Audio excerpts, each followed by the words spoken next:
Call the meeting to order. This is a special call meeting for the Board of Mayor and Aldermen, December the 20th. This time I'll ask the city recorder to read the call. You and each of you are hereby notified that the Board of Mayor and Aldermen of the City of Tullahoma, Tennessee is called to meet in the special called session on Wednesday, December 20th, 2023 at 5:30 p.m. at the second floor boardroom of the City of the Tullahoma Municipal Building for the purpose of considering the following. The purpose of the meeting is to consider Resolution Number 1973, a resolution to support amendment of the city charter. This is an open public meeting. The meeting will be recorded and broadcast live on Channel 6. Thank you. If you would please stand with me for the invocation, followed by the pledge. Heavenly Father, we thank you for watching over us. Give us guidance for this meeting tonight. And we thank you for this season of celebration of the birth of your Son. I ask you now to go through this meeting and all the proceedings being within your will. These things we ask in your holy name. Amen. Amen.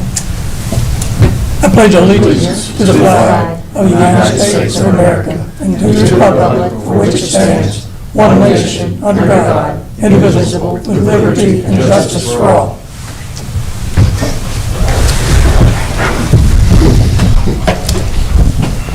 As city administrator, the city attorney, Lori, to call the roll. Allmacher. I'm here.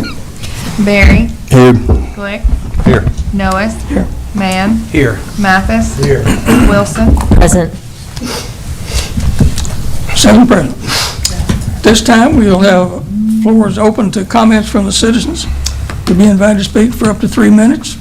Any matter under the purview of the board, please speak into the microphone and state your name and address.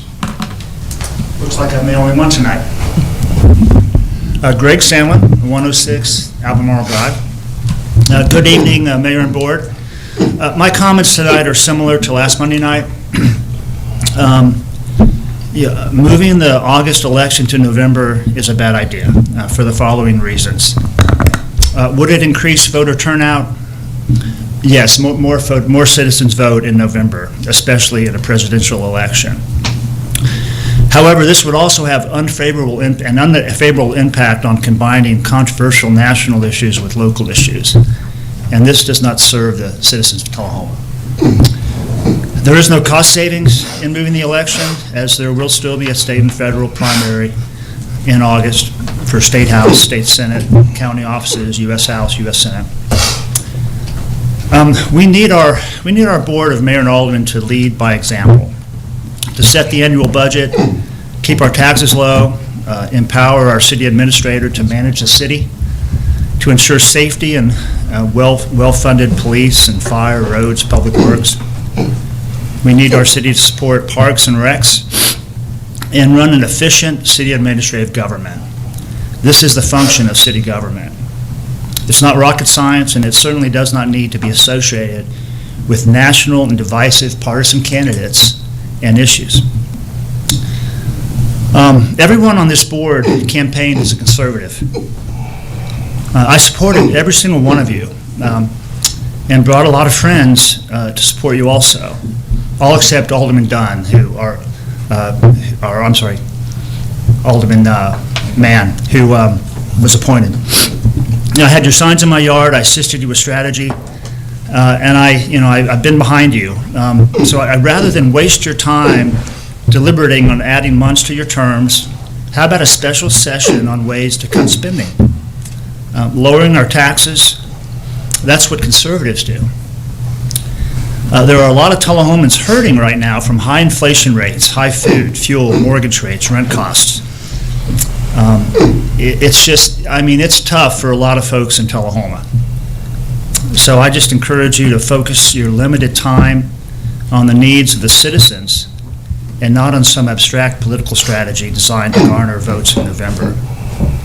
So cut our property taxes, run lean government, Tullahomans will be writing those 2 property checks for county and city property tax in the coming weeks.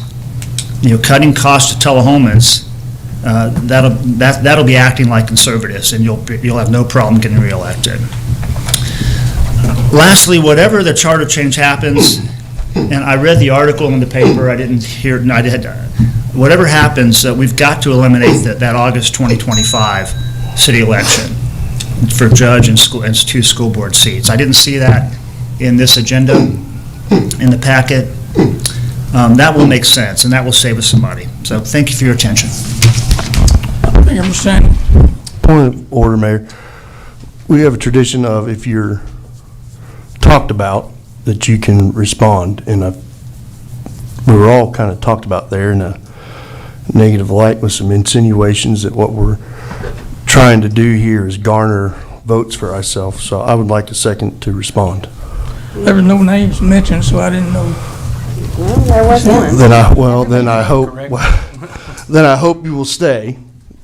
And then when we enter this agenda item, I'll make my comments. Or Alderman Palmer.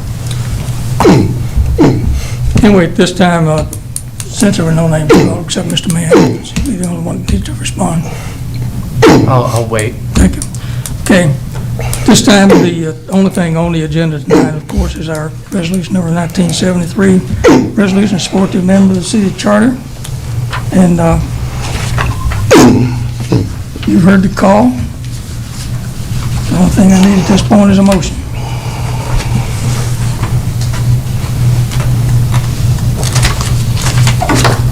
Just on approval of the agenda. That's the only thing on the agenda. Okay.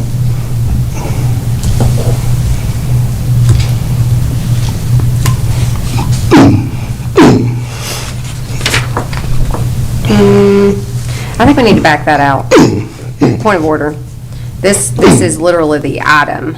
This should actually read approval of the agenda, because I think we have an option to not vote. I mean, not that we would, but just Robert's rules. Procedurally. First, we have to approve the agenda, and then we have to vote on the, Yeah. Okay, on the item. we can do that. Certainly we can. Need a motion to approve the agenda. Motion from Barry, seconded by Mann. Any discussion on the amendment, on the agenda? Seeing none, we vote on approving the agenda.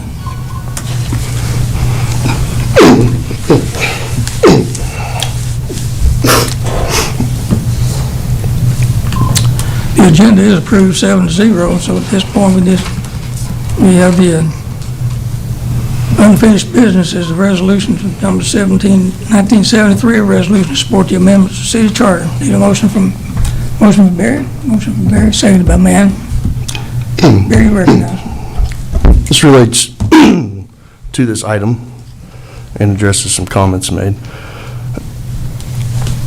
I appreciate the opportunity to present a different perspective on these issues raised by Mr. Sandlin regarding the proposed shift of the August election in November. While I respect Mr. Sandlin's viewpoint, there are several aspects that merit a broader understanding. One of the issues he talked about was voter turnout and election timing.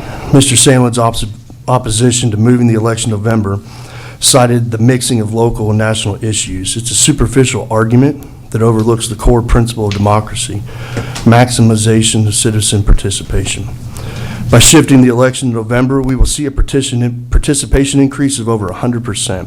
It's ironic that someone who served as an alderman, a position demanding a deep understanding of civic engagement, would advocate for a lower voter turnout.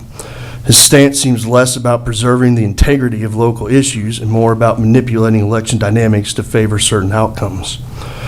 Throughout this process, we've seen non-elected individuals attempting to infiltrate the ranks of city government and use city government to slow down this process, several of whom have previously served on the BOMA and who have expressed plans to serve again in the future.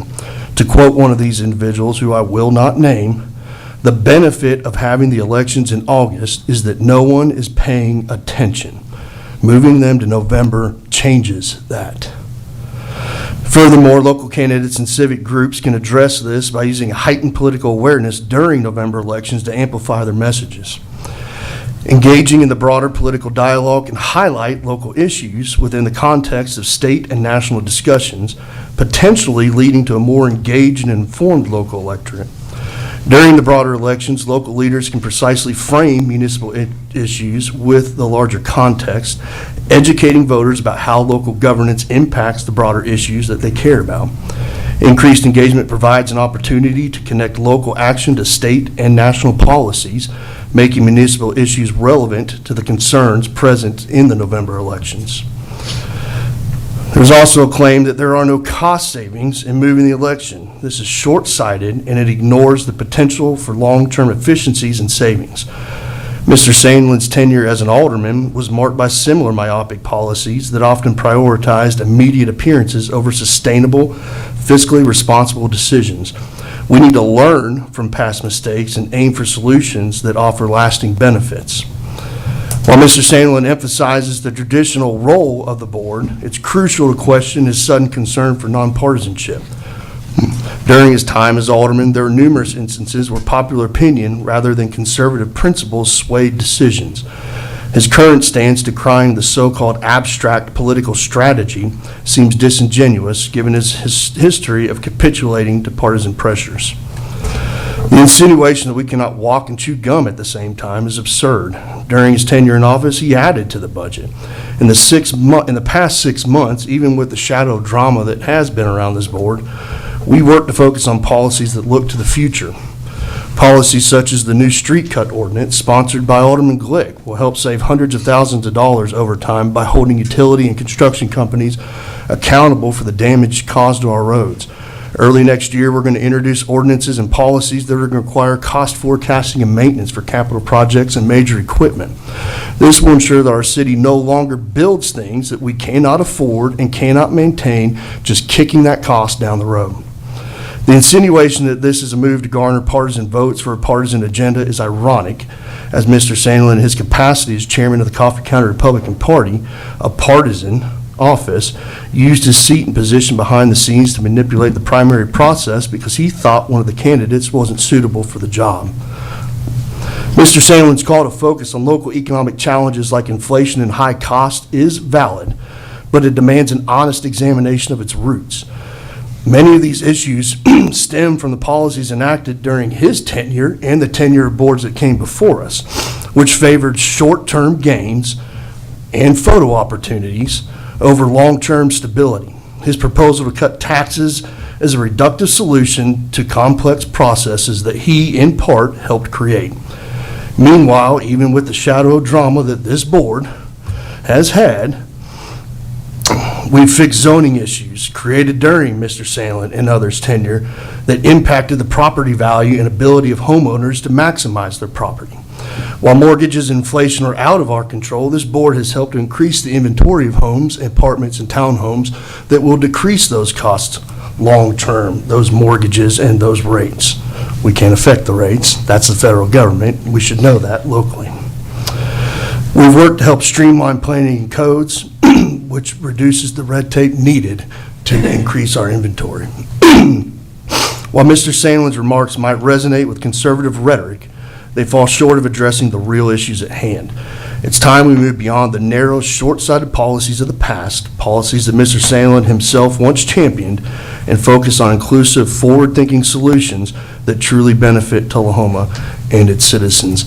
This charter, on the whole, does that, and that is why I support it. We have a motion and a second. I want to recognize the city attorney because you have some comments that you want to make regarding some changes that have come since our last Yes. Thank you, sir. meeting that we had on. You will recall that we met on Monday night with Hannah Rogers, and she has worked tirelessly with Mr. Quick and I and Ms. Wilson in order to incorporate the changes that were discussed on Monday night's meeting and to address those issues. But particularly, the most important one is to take the position that we have in relationship to our having the legal ability to also address the election of boards of education members as well as the board of mayor and aldermen. We believe we have a consensus among certain people that are involved in this process that we do have that authority. So we have placed a provision in our charter that's sort of a generic provision that doesn't lay out the progression of electability and the elections of various members on the board now and in the future, but provides a framework for that. In the event that the legislative staff were to question that, Mr. Berry and I and Ms. Wilson are working on an alternative private act that would address just that issue with that kind of language in it. We don't have that ready for tonight. We won't need to have it really, probably, or need to have it ready until we know whether or not there's going to be any problems with the legislature. We're going to work on it and have it in place before that time. So I call your attention to the, and by the way, the other things in here are just little housekeeping items that we addressed and Ms. Rogers did deal with. So unless you want me to go through each one of them, which I think are relatively insignificant, I think the important one is the one I'm going to relate to y'all now. And that is, we added the election of Board of Education as a new article all by itself, and it's going to be Article 9.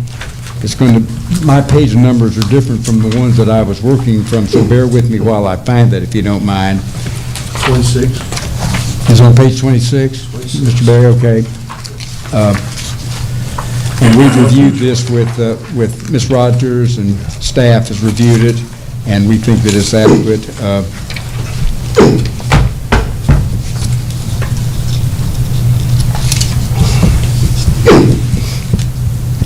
Election of the Board of Education. Just to read that if you would. I think it's easier for you to read than for me to read it to you, and see if you understand it. And that does create the framework for what we'll be doing.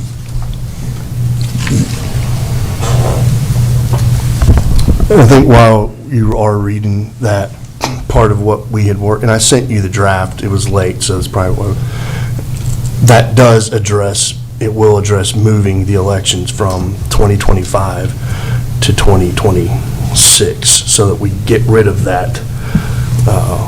It wasn't on here, but it didn't slip our mind. Anything else, Counselor? Not anything else that anybody has questions about things. No, Everything else are things we addressed that were very minor things that were corrected. I guess I'm going to make a motion first, and then I have somewhat of a comment to make, and it's relative to that. I'd like to make a motion to amend the language on page 26. Elections for the Board of Education commencing in the year 2024 shall coincide with the November general election. Yeah, I thought we had had that discussion before. I mean, I don't know why that would be 2026 when we're doing the Alderman election for 2024. It should say 2024.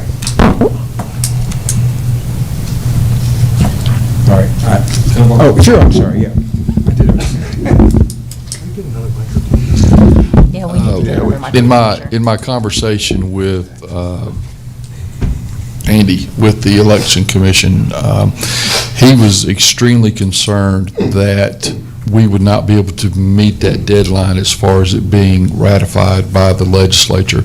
And I wished I had my notes in front of me. I believe it was February 16th, if I'm not mistaken, that if it was not ratified before the 16th of February, that it could not go into effect.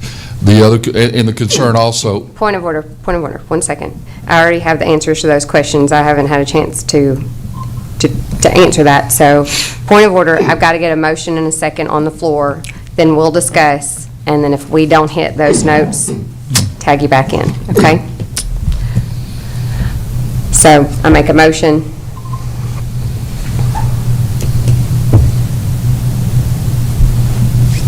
All right. May I have the floor, Mr. Mayor, still? Recognized. Okay. So, yes, that is correct. Okay, so here is I reach out to the State Election Commission for some guidance on this, and, well, I don't have anything in writing just yet, because obviously this is something I was reviewing this week. There's a little bit of misconstruing. So we do not have to cancel the primary or anything like that. And so long as we have a decision by the end of April or perhaps May, we're already having an election in November. Technically, that election would just be amended based on this. He would know now, that we're planning to do that. And we would also have to have it by that timeline for our alderman elections to change the same way. So we're depending on that already in the language in this charter that we're moving the alderman elections in 2024. It would be no different for the school board elections either.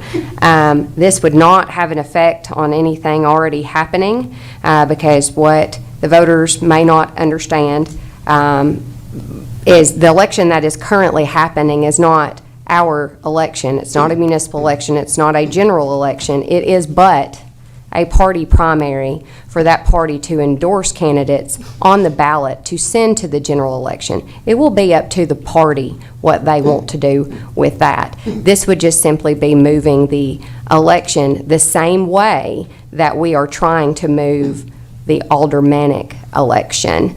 And I see no reason to put that off. The language would not have to change any further in this because those terms for the 2025 election would still be extended. Either way, whether we make this active in 2024 or 2026, it has the same effect. The alderman elections and the municipal school board elections, we do want them to be at the same time. And maybe that will address some of Mr. Sandlin's comments. He wishes that we could get rid of the 2025 election to save us some money. So we can do that here and now. And he also hopes to make it a little less divisive and partisan. Well, our elections are not partisan. So maybe if we tie those back into the municipal elections, you will have enough local candidates running at one time that people, you not only will get better turnout, but you'll get more involvement with what are the issues. So from a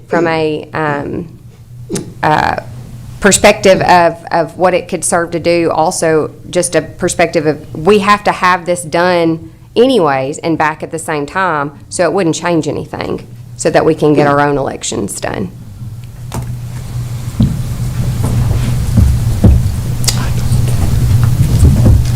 Any further comments? I don't disagree with that. Could we hear from it? Alderman Glick, you're recognized. Or I'll take both. I'll yield to them right now. I don't disagree with that. We can try that, and if it doesn't work, then the legislature may kick it back to us, and we can take care of it then. But it makes sense to me, because it is just a primary, and obviously the general election could be after the primary, whenever it's going to be. Alderman Glick, you're recognized. I was just going to state my agreement with Ms. Almacher about the changing of both of them. I think it's, I don't really see any reason to delay to 2026 for one and then change ours. So I think they should both be changed, and the sooner the better. You recognize City Administrator? Yeah, I think, I just want to reiterate, in my comments talking about Andy Fair, those were his concerns, and the fact that candidates have already met deadlines to submit to become candidates with the commission. As I've stated several times, in my role being non-political, nonpartisan, whatever you say you want to do, we will do. So I really don't have an opinion one way or the other. This doesn't affect that candidate, that partisan primary. Again, that is how this works for the general public is the parties have, I believe it's like 75 days, somebody can correct me on this, 75 days to tell the election commission before when they want to have a primary. So they have to actually request to have a primary. And our county party Republican Party, excuse me, I'm a member, everybody obviously isn't, but our county Republican Party made the decision to hold a primary in March, and that they were given the timelines that are already in our charter and things like that, they were well within their right to do that. That is their partisan primary that has nothing to do with the rest of the citizens, independents, Democrats, any other individual. They can choose what they want to do with the results of that primary, or how they want to handle that going forward. That doesn't affect anything we have in here. Any further comments? Alderman DeBerry, you're recognized. I like that. My only question would be, so this, what language in here wasn't quite enough, right? It was, and correct me if I'm wrong, it's kind of a placeholder to get it in there until we have this other, I spent like 4.5, 5 hours today doing the math and to get all of these, and I had a pretty cool document that shows all the iterations on, to get all the terms and everything set. Like we still have to have language that changes if I can find it here, this language, the terms of the 2 school board members, et cetera, on 21, extended from 25 until, we have to have all that language. I guess my question is, can we still do it? We obviously can't do it in this election or this meeting, but we would need to get that in January and immediately as a separate private act still? No, we don't want to do it as separate. We decided to do it in the charter. So we would need to put all of this in here tonight. If you have it written out, But I'll have I been. did it based off of 2026. There's a lot of changes to do it for.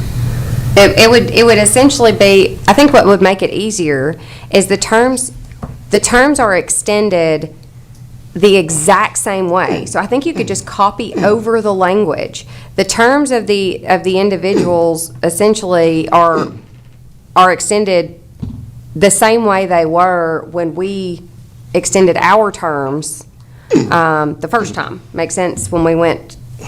Right. So we have that language in there already. So can we go back to that page? I think that might help us. So that's what I did for the school board.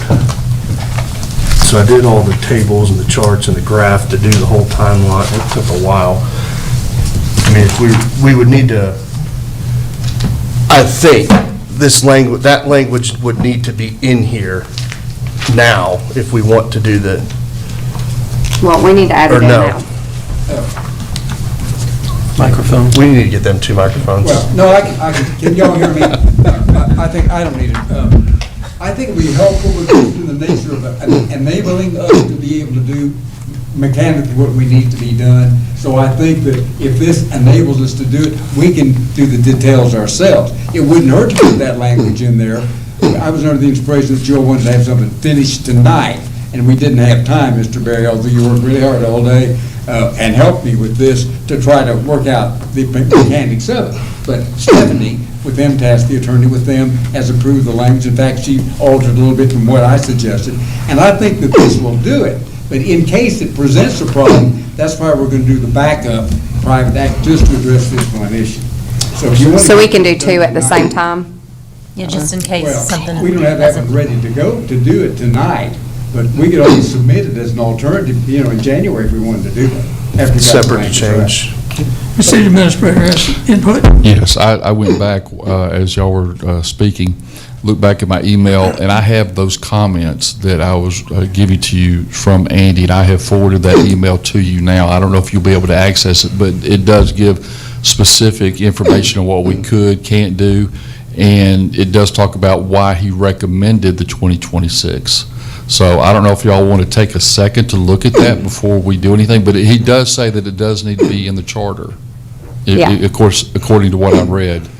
Or I can read the excerpt that I want you to see. I can do either one. I just want to make sure you have this information in front of you.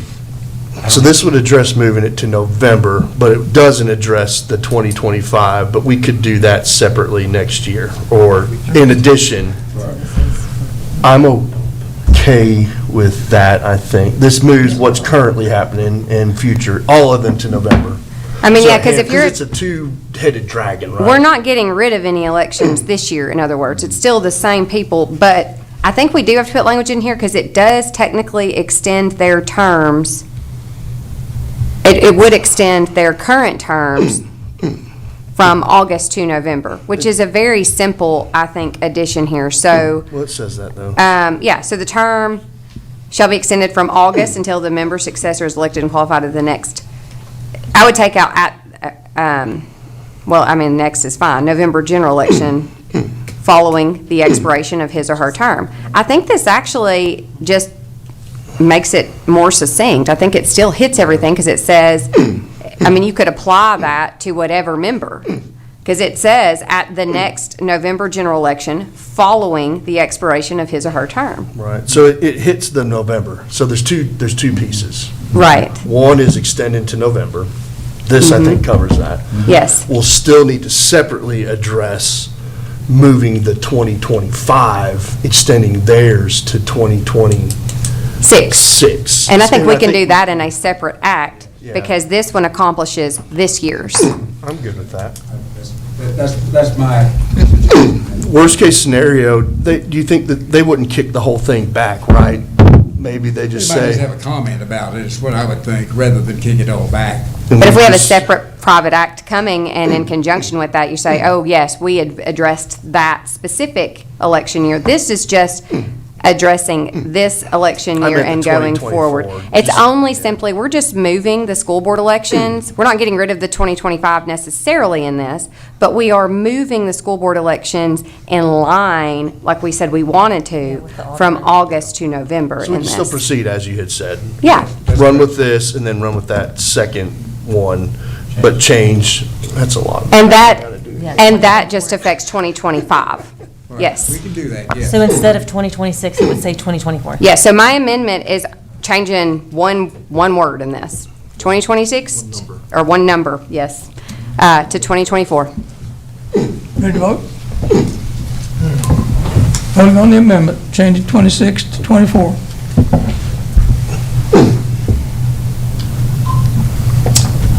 Passes 7-0. Go back to the original motion as amended. Change my math. Any comments on the original motion, Mayor Glick? Alderman Glick, you recognize? Yeah, I had a question about, excuse me, section 14 on page 5. I remember talking about this in the study session, and it was about appointing, who was appointed to appoint boards and agencies. And I remembered we came up with some special language that said the Board of Mayor and Alderman would appoint all vacancies in the boards unless it was in violation of state law or that board's. It was about removing, we may remove, the board may remove the mayor's appointee by supermajority of the vote in accordance with state law or the entity's creation of the office. But I mean, the appointment of it too was supposed to say that, not just removal. Where did you say, Kurt? I don't think we ever did. It's, Tell me what page? it's page 5. Okay, of, sorry. Section 14? Yeah, section 14.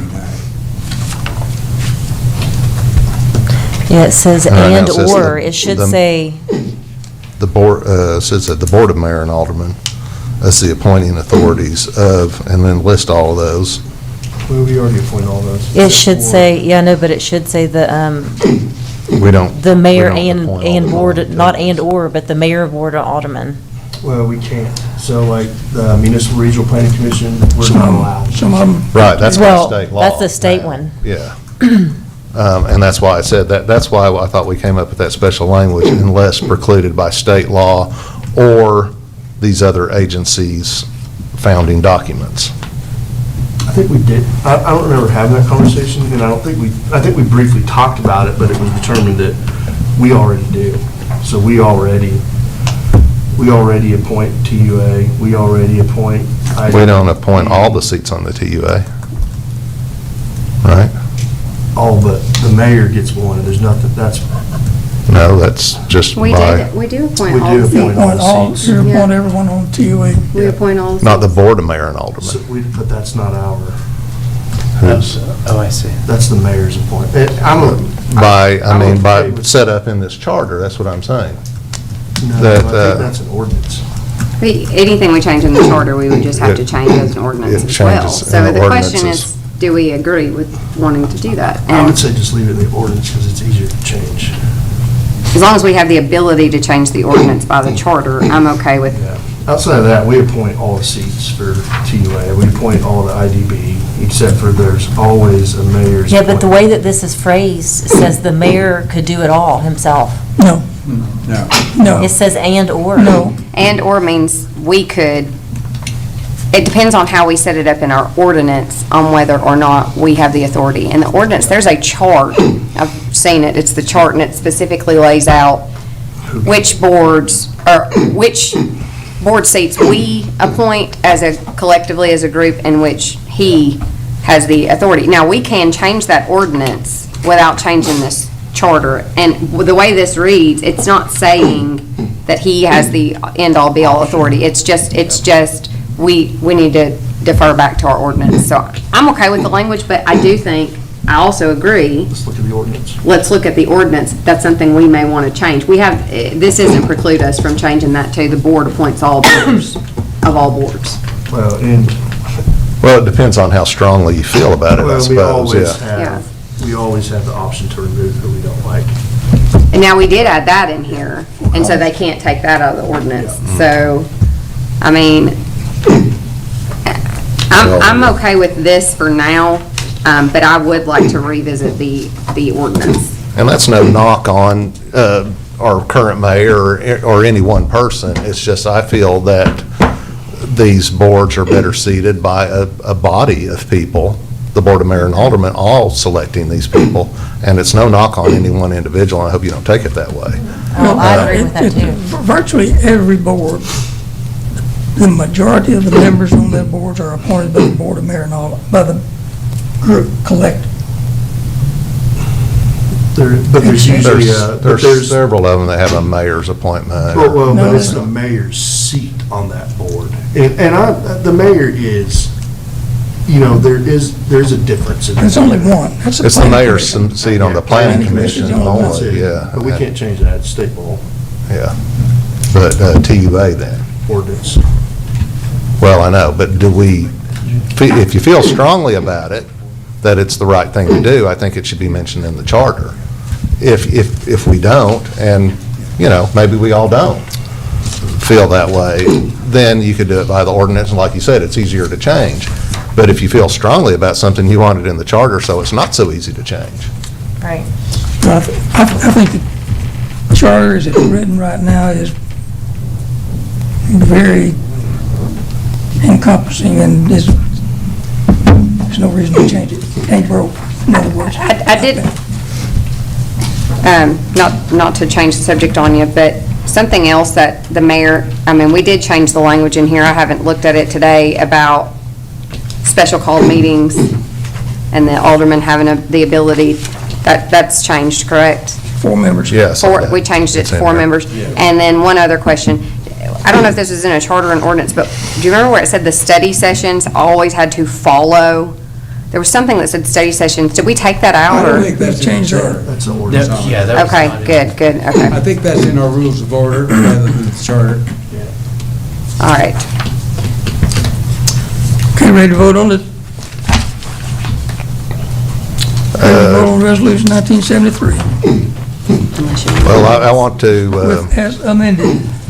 I was going to make an amendment to change that language to where I want to make a motion to change the language in section 14, said all those boards are appointed by the Board of Mayor and Aldermen, where it's not precluded by state law or the agency's founding documents. Just like it says, that same language it says in the removal, it should say in the appointment.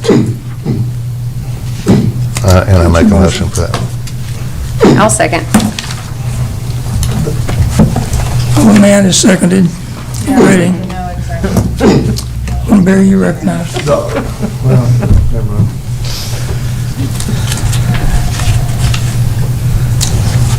I'll be opposed to that amendment. In that I think it's very encompassing as it already is, so I see no reason to change it. Any further discussion?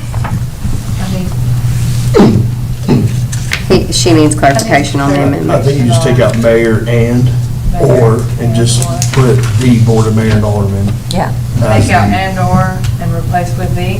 Just the Board of Mayor and Aldermen. Board of Mayor and Aldermen. If you do that, In accordance with state The law. planning commission being, Well, there's more to There's a that. point. Yeah, So, except for ones that the state The dictates. Board of Mayor and Aldermen as the appointing authorities for the members of yada, yada, yada, all the way down to Duck River, comma. The other language is in accordance with state law and the entity's creation documents, comma.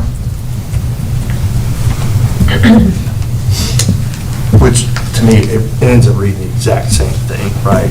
But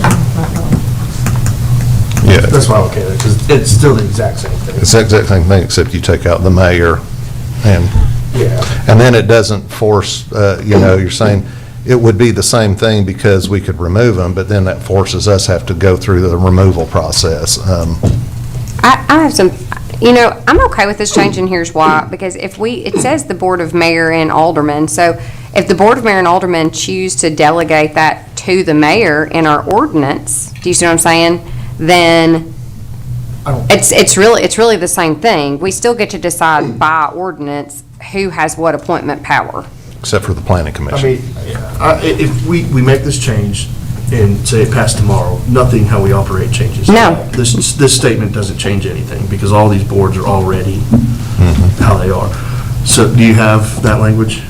Remove and/or and replace with the Board of Mayor and Aldermen. And then after Duck River Utility Commission, 3 lines up from the bottom of that page, after that comma, insert in accordance with State law. state law and the entity's creation documents, comma. In accordance with state law. And the entity's creation documents, comma. And then just pick up with where removal or and are hereby empowered. I feel like there should be an and there. And are hereby empowered. Yeah.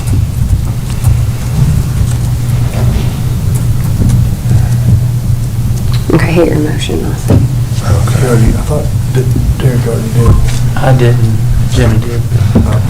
Okay, let me read it to you because it's not showing all of it on there. Remove and/or and replace with the Board of Mayor and Aldermen. After Duck River Utility Commission, insert in accordance with state law and the entity's creation documents and are hereby empowered. Yep. It Does doesn't that sound show it good? all, but. Does that sound okay with you? Change. They can do it, they won't do it, I wouldn't change it.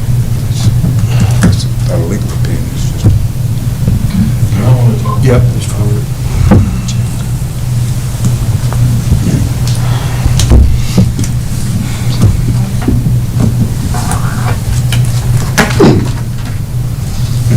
Do you want that section? Did Jerry vote? I did.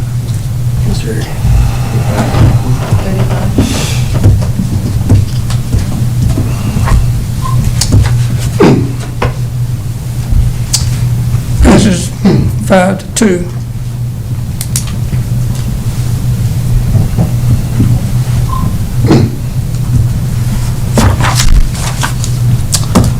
Back to the original resolution, 1973, as amended 2 times. Ready to vote. You've got a, city administrator's got a comment? I have a question. Speak into the microphone, please. Sorry, maybe this is an attorney question, Okay. but if you go to page 35, section 7, under TUA, that part also talks about appointment by the mayor of the city. So would that be our charter, or would this be considered subject to their incorporation papers of the agency? Or I just didn't know if that was a conflict. I didn't follow your question. I just found page 35. Say that again, Sue? Okay, if you go to page 35, where it's got our charter part for TUAs, and where they went to TUA. What page again? Page 35. Section Section 7. 7. It's got appointed by the mayor of the city. And my question is, does that conflict with what you're changing, or would that be considered a incorporation agent document of the agency? Well, we could change that as well, can't Or we? would you, that's what I wondered, did you? If it's in this charter, we need to change it there in section 7 as well.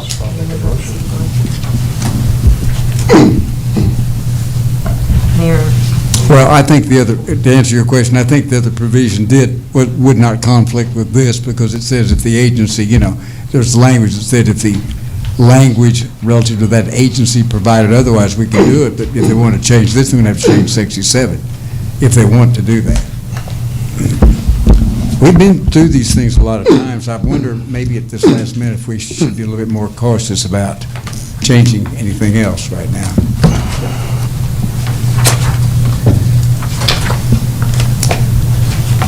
So this just allows the mayor to have one appointment. And we went for. However, I would like to make a motion. I was going Are to. you already there? Okay, sorry. Never mind. I had, I'll make a motion to amend section 7A to read the same all the way through 5 directors, comma, strike 1 from 1 all the way to and, or no, leave and. So strike 1 of which shall be a member of the board, the city board, and, no, that won't work, guys. That won't work. okay. Okay, yeah. 1 of which shall be a member of the city board and be appointed by the board of mayor and Yes. aldermen. Yes. Yes. yeah. Yep, there's the change. So the amendment is to read, the Board of Authority shall consist of 5 directors, 1 of which shall be a member of the city board and be appointed by the board of mayor and aldermen. And so that's the only change. Strike mayor of the city and add board of mayor and aldermen. So the mayor has no appointing power left. All right, that's the motion. Do we have a second? One of Second. which should be a member of the city board. And be appointed by the board of mayor and aldermen. So this board has just removed any appointing power of the mayor. So this board has just got, if you pass that amendment. Not necessarily. We can change it by ordinance. So No, you can't at recognize- that point. Or not on this one, but I'm talking about, he said all appointment power. We're just talking about for the TUA board. Yes, it does. But it doesn't for other boards. The ordinance would still stand. His appointments are still Hang valid. on, he recognized Sue. Oh, sorry. Oh, and then could I ask Alderman Berry, if you're going to amend that, if you go halfway down the paragraph, it goes on to say, "The mayor of the city shall fill each vacancy, however created in the position of director is appointed by the mayor." So you would have to change that sentence as well if you're changing the whole thing. Anywhere it says mayor, they could substitute board of mayor and alderman.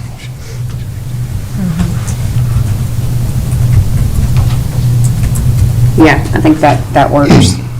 I remove my amendment. I think it's fine how it is. I'm okay with us appointing 4 and the mayor appointing 1. I'll remove my amendment there. I think that's fine. There should be a perk to being a mayor. I'll remove that amendment. I'd like to make a motion. Sorry, Lori. Alderman Howard. I'd like to caveat before my motion, this is not personal at all. I would like to add a sentence that the mayor may defer to the Board of Mayor and Aldermen for such appointment, though he may not self-appoint. Let's do that by ordinance. Let's do that by ordinance. kind of like Kurt said, how much weight do you want this to have? All right, somebody second that, let's vote. What you just did is not different from what was doing already. No, you still get the power of appointment. You just get to choose who's on the board. You just can't self-appoint, meaning you can't appoint yourself to the board. Second. Do you see it? Can y'all see it? Yeah, it says you have a quorum. I X out of it, and then you have to sign back in, but then you can see it. Okay, hang on. Again, I'll certainly insist that that motion fail. Ready to vote?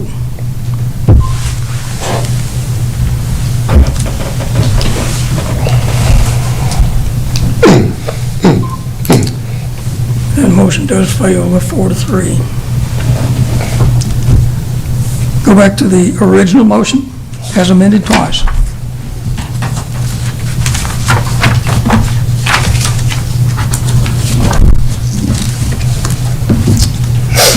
Any further discussion on the motion as amended?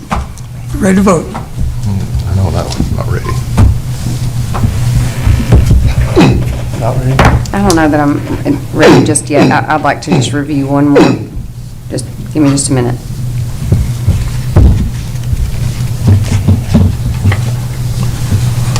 If we've got something from MTS that says it would be unethical, right, didn't the attorney from MTS give us a legal I saw opinion that. that said you shouldn't self-appoint?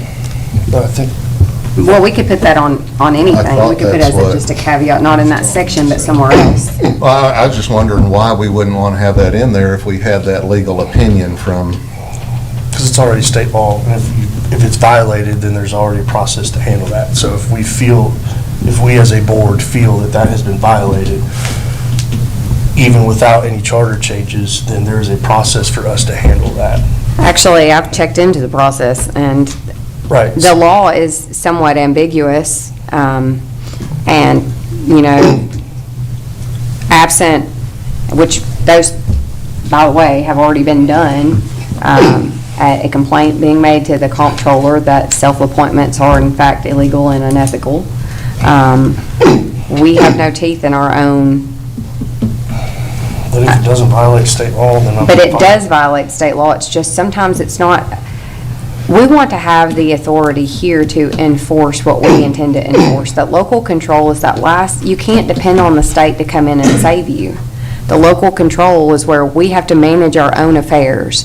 And if we believe something is wrong, we need to state it here and make sure it doesn't happen again. That's the whole point of why many of us ran for office and got elected to this board. It's not so that we could defer to the state, it's so that we could get in here and take action and try to change some of these things that we didn't feel were right. And I'm not saying maybe it doesn't need to go in that section. Maybe we just need to say blanket self-appointments are unethical. And our ethics, it's not even about the TUA board. It could be, if you're the mayor and you wanted to be on the tree board, should you be able to appoint yourself to any board, especially a paid board? Maybe you can appoint yourself to a board, but can you appoint yourself to a paid board? Well, I think the compromise would be is we have an ethics policy, we have a board manual, a board policy, which we've been looking at, we looked at 4 times or so. Let's make it a point to finish that. Let's put that in there and make that an ordinance. And we can be a little bit more expressive in that. And if there are some things that, I think belong, you look at the state of Tennessee right now, right? The state of Tennessee wants to move elections to November. They can't, just on their own. They've got to pass a resolution, make it a constitutional amendment, and it has to be put on the ballot for people to vote on. They've got all kinds of things like that.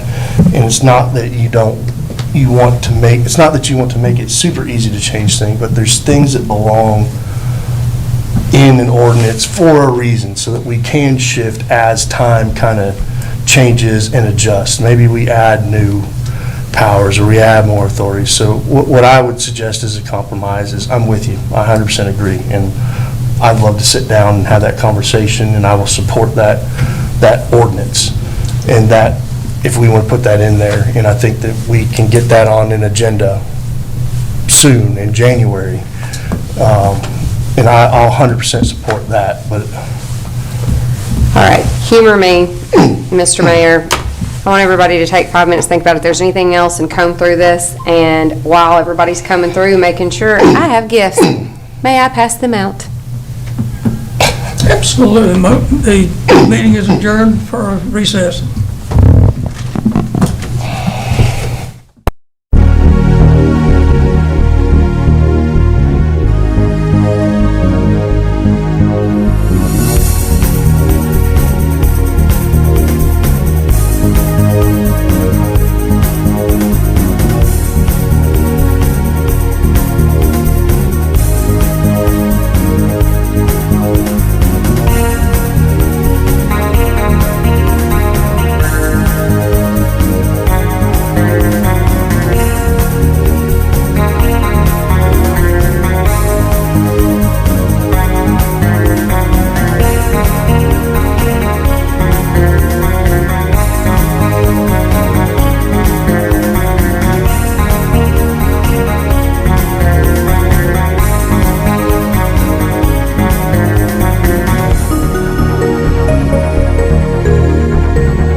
Okay, we have a motion on the floor. We have two amendments.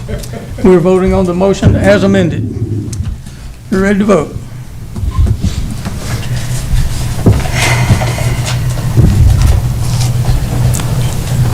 This is the big one, right? This is for the whole This is the big one. Is anybody else? This is the voting on the motion as amended. Speak now or forever hold your peace. And I will, before you vote, I will make the statement that I have been adamant about changing the election cycle. That's been a big deal. Of course, there's been a lot of erosion of the power of the mayor to a point put in this, so I certainly will have to vote no against this, and there's no reflection on this committee that's worked on this. There's an opinion that I have to support, and so I will be voting no. Can I say one last thing? Yes, you may, sir. I just want to take a minute to thank everyone who worked on this. It has been, I guess it was what, June? It was the very first thing, I think City Administrator Quick got the job the night before. He was at the very first meeting the next day. Sue Wilson is amazing. She is the best proofreader I have ever met in my life. She has looked at this thing. She might very well have it memorized. She was so helpful. Our city attorney, Steve Worsham. Lori was amazing. Lori stayed after the last meeting till almost midnight, getting all the changes put in here and typing. Hannah with MTAS. Jordan, he was a big help. And our city administrator and our former interim city administrator played a big part in all this, Kenny Pearson. So I want to thank all of them for their help. It was a real effort, and it made me, as if I didn't already know, it was a great reminder of what amazing staff we have here, and what a great job they've done. So thank all of you. I know I speak for everyone when I say that. Thank you, Alderman Bland. Very good. Cast your vote.